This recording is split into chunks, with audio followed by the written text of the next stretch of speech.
একটা 16 বছরের ছেলে তার মাকে জিজ্ঞাসা করতেছিল যে মা, আমার যখন 18 বছর হইব তখন তুমি আমারে কি গিফট দিবা।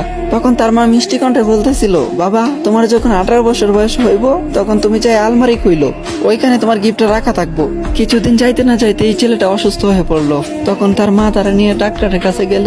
তারপরে ডাক্তারে অনেক পরীক্ষা নিরীক্ষা করার পরে জানতে পারলো যে ছেলেটার 2টা কিডনি ড্যামেজ হয়ে গেছে। এই কথা শুনে তো মা পুরোপুরি ভেঙা পড়ছে, অনেক কান্না করতেছিল।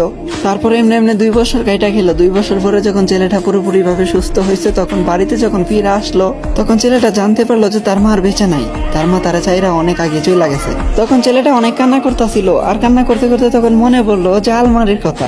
তখন সে আলমারির কাছে যায়, আলমারিটা কইলা দেখলো ওইখানে একটা গিফট বক্স রাখা। যখনই গিফট বক্সটা ওপেন করলো তখনই দেখলো ওইখানে একটা চিঠি রাখা। আর এই চিঠিতে লেখা ছিল, এ আমার কলিজার টুকরা। আরে ওই আমার কলিজার টুকরা, তুমি যখন অসুস্থ হয়েছিলা তখন আমি তোমার ডাক্তারের কাছে নিয়ে গেছিলাম। তখন ডাক্তারে বলতেছিল যে তোমার নাকি 2টা কিডনি ড্যামেজ হয়ে গেছিল, তুমি নাকি আর বেশি দিন দুনিয়ার আলো দেখতে পারবা না। তখন আমি এই সিদ্ধান্তটা নিছি যে আমার 2টা কিডনি আমি তোমার দিয়ে দিমু।